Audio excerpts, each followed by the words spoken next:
చంద్రబాబు నాయుడు గారు కూటమి ప్రభుత్వం అధికారంలోకి ఎప్పుడు వచ్చినా ఆంధ్ర రాష్ట్రానికి నష్టమే. మరీ ముఖ్యంగా రాయలసీమకు నిజంగా ఎడారి కావడానికి ముఖ్య కారణం చంద్రబాబే.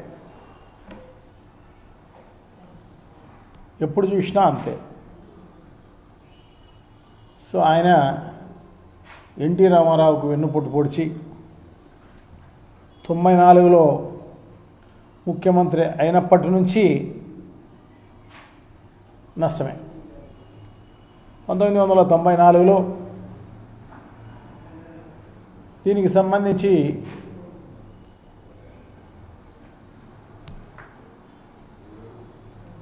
ఆలమట్టి డ్యామ్ హైటు అప్పుడున్నది మామూలు ఆనకట్ట 17.82 టీఎంసీలు మాత్రమే అప్పుడున్న ఆనకట్ట హైటు. సో దాన్ని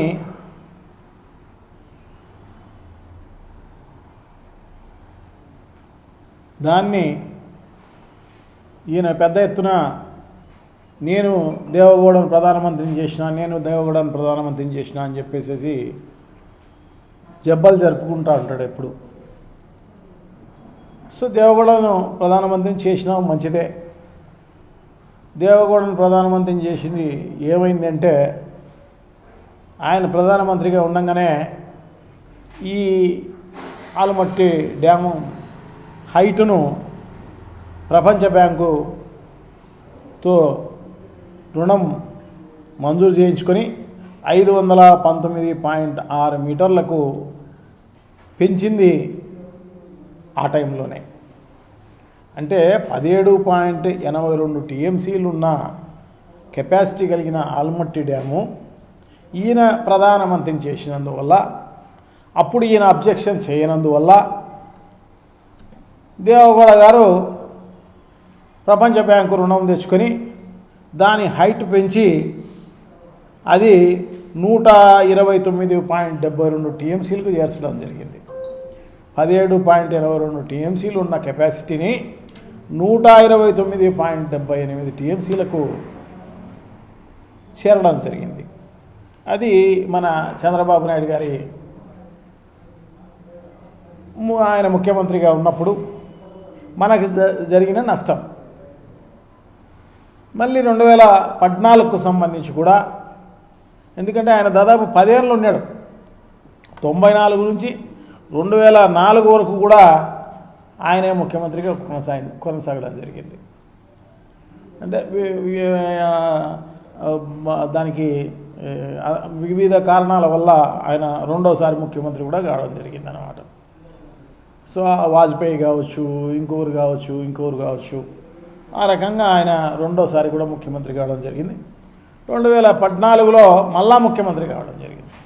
2014లో ముఖ్యమంత్రి అయినప్పుడు అప్పుడు ఈ ఆలమట్టి డ్యామ్ హైటును పెంచాలా అని చెప్పి ఇది 129.72 టీఎంసీల కెపాసిటీ ఉన్నదాన్ని 279.72 టీఎంసీలకు పెంచాలి అని చెప్పేసి అది 519.6 అడుగుల ఎత్తు నుంచి 524.6 మీటర్ల హైటుకు పెంచేదానికి అప్పుడే డిపిఆర్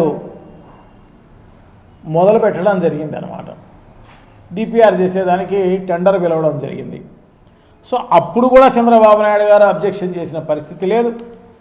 ప్రతిపక్షాలను తీసుకుపోయో, లేకుంటే కేంద్ర ప్రభుత్వానికి చెప్పో, లేకుంటే ఇంకొకరికి చెప్పో, ఎక్కడో ఒకసాట దానికి అడ్డుకట్ట వేసే కార్యక్రమం చేయాలి, ఆందోళనలు చేసే కార్యక్రమం చేయాలి. కానీ మన ఆంధ్రప్రదేశ్లో ఏదైనా మేలు జరుగుతుంది అనుకోండి, వేరే వాళ్ళు ఎవరన్నా రాజశేఖర రెడ్డి గారు మేలు చేసినప్పుడో, లేకపోతే ఇదే డ్యామ్కు సంబంధించి 44,000 క్యూసిక్కులకు పెంచే కార్యక్రమంలో భాగంగా ఆయన పోతిరెడ్డిపాడు హెడ్ రెగ్యులేటర్ కార్యక్రమంలో ఆయన అది చేస్తే తెలంగాణ నుంచి పిల్లేపిస్తాడు. టీడీపీ వాళ్ళతో. ఆంధ్రప్రదేశ్లో టీడీపీ తెలంగాణతో పిల్లేపించే కార్యక్రమం చేస్తాడు. కింద విజయవాడకు సంబంధించిన నాయకులతోటి అరిపించే కార్యక్రమం చేస్తాడు, ధర్నాలు చేయించే కార్యక్రమం చేస్తాడు, ఇవన్నీ చేస్తాడు. రాజశేఖర రెడ్డి గారు చేసినప్పుడు జగన్మోహన్ రెడ్డి గారు లిఫ్ట్ పెడితే దానికి కూడా పిల్లేపించే కార్యక్రమం చేస్తాడు తెలంగాణ వాళ్ళతోటి, టీడీపీ వాళ్ళతోనే, టీడీపీ వాళ్ళ కార్యకర్తలతోనే.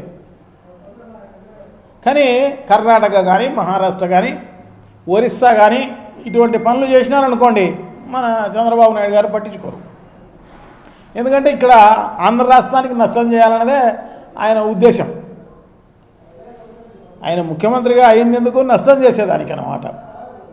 పాలన చేసి ఈ రాష్ట్రాన్ని అభివృద్ధి చేసే కార్యక్రమమో, ఈ రాష్ట్రానికి ప్రజలకు మేలు చేసే కార్యక్రమమో చేయడం అన్నమాట.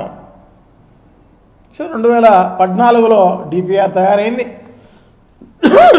దాని అంచనాల మేరకే 87,818 కోట్ల రూపాయలు భూసేకరణకైతేనేమి, దాని తర్వాత పునరావాస కల్పనకైతేనేమి. సో దీనికోసము గ్రీన్ సిగ్నల్ ఇప్పుడు ఇవ్వడం జరిగింది.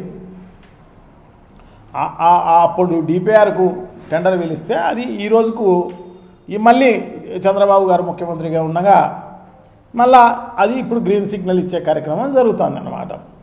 సో దీనివల్ల ఏమవుతుంది? 129.72 టీఎంసీల కెపాసిటీ కలిగిన ఆల్మట్టి డ్యాము ఇప్పుడు ఉన్నది.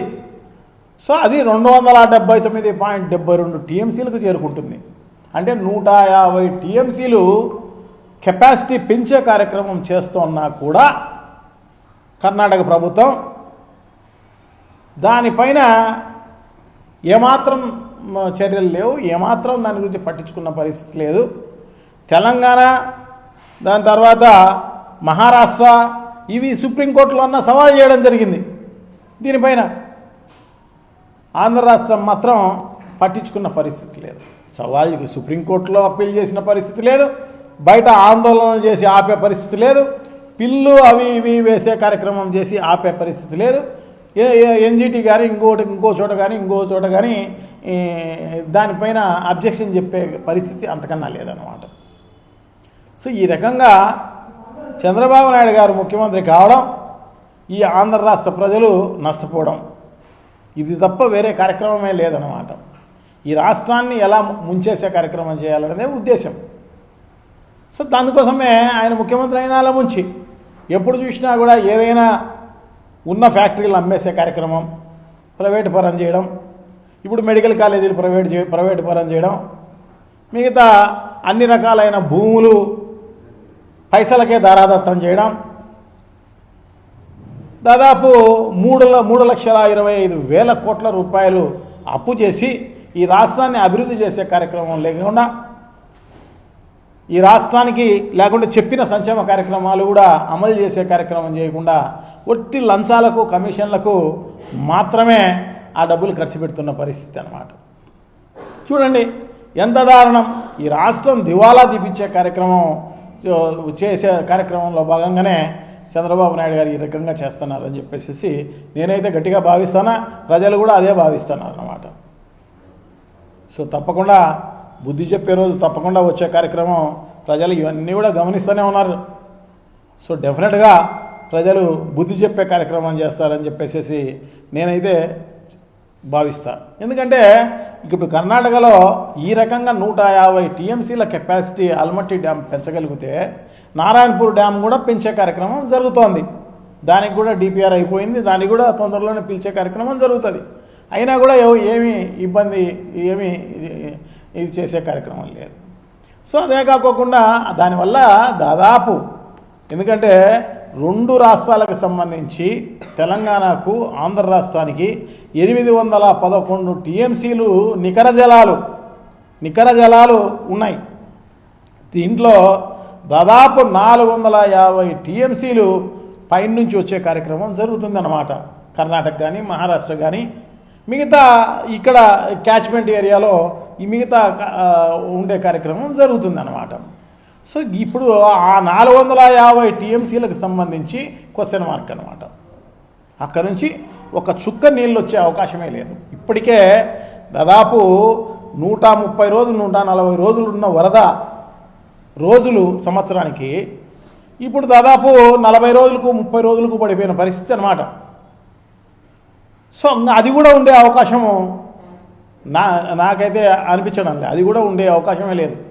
ఇది పూర్తి అయిపోతే అది కూడా ఉండే అవకాశం లేదు. ఇప్పటికైనా ఈ ప్రభుత్వం మేల్కొనాల్సిన అవసరం తప్పకుండా ఉంది. లేకుంటే ప్రజలైనా మేల్కొనాల్సిన అవసరం తప్పకుండా ఉంది. పెద్ద ఎత్తున ఉద్యమాలు తీసుకొచ్చి కేంద్ర ప్రభుత్వం తీసుకొచ్చి లేకుంటే కోర్టులలో సుప్రీంకోర్టులో అయితేనేమి ఎన్జిటీలలో అయితేనేమి ఇక్కడంతా కూడా కంప్లైంట్లు ఇప్పించే కార్యక్రమం చేసి ఇవన్నీ కూడా చేయగలిగితేనే ఇది ఆగే అవకాశం ఉంటుంది తప్ప లేకుంటే ఆగే అవకాశమే లేదు అని చెప్పి తెలియజేసుకుంటున్నాను అన్నమాట.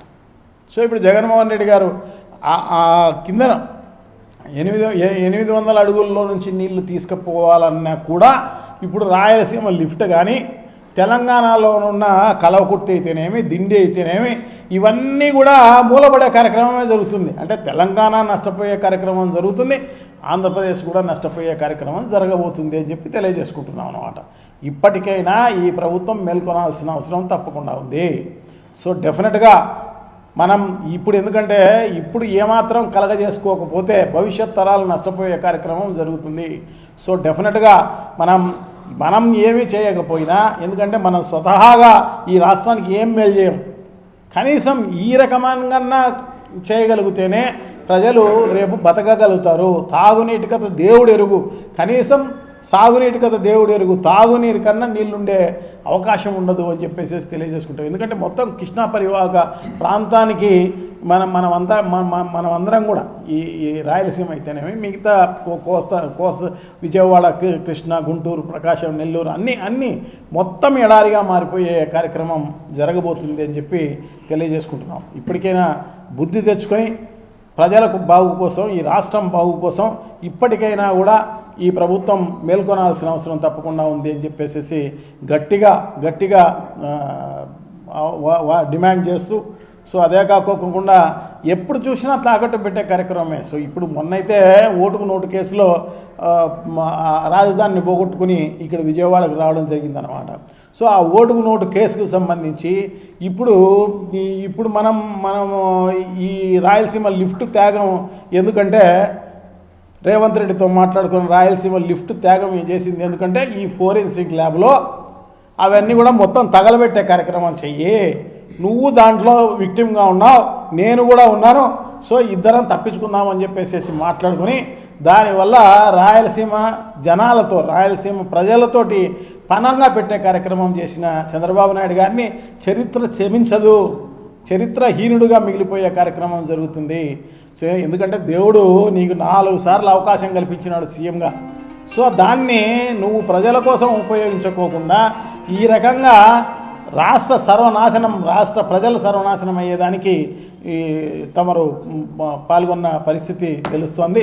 సో డెఫినెట్గా ప్రజలు నీకు బుద్ధి చెప్పే రోజు తొందరలోనే వస్తుంది అని చెప్పేసి తెలియజేసుకుంటున్నాను. ఏదైతే ఇందాక రవీంద్ర సార్ చెప్పినట్టు ఇప్పుడు కూడా కర్ణాటక రాష్ట్రం కూడా ముఖ్యమంత్రి చంద్రబాబు ఉన్నప్పుడు మాత్రమే వాళ్ళు కూడా ఇట్లా ఎత్తి పెంచే ప్రయత్నము చేస్తూ ఉంటారు. మన గతంలో రాజశేఖర్ సార్ అన్నప్పుడు కానీ జగన్ సార్ అన్నప్పుడు కానీ ఏ రోజు కూడా ఇలాంటి ఆలోచన చేసిన పరిస్థితి లేదు. ఎందుకంటే ఆయన వ్యక్తిగత స్వార్థం కోసము ఇందాక సార్ చెప్పినట్టు ఏదైనా కూడా ఆయన తాకట్టు పెట్టే పరిస్థితి ఉంది.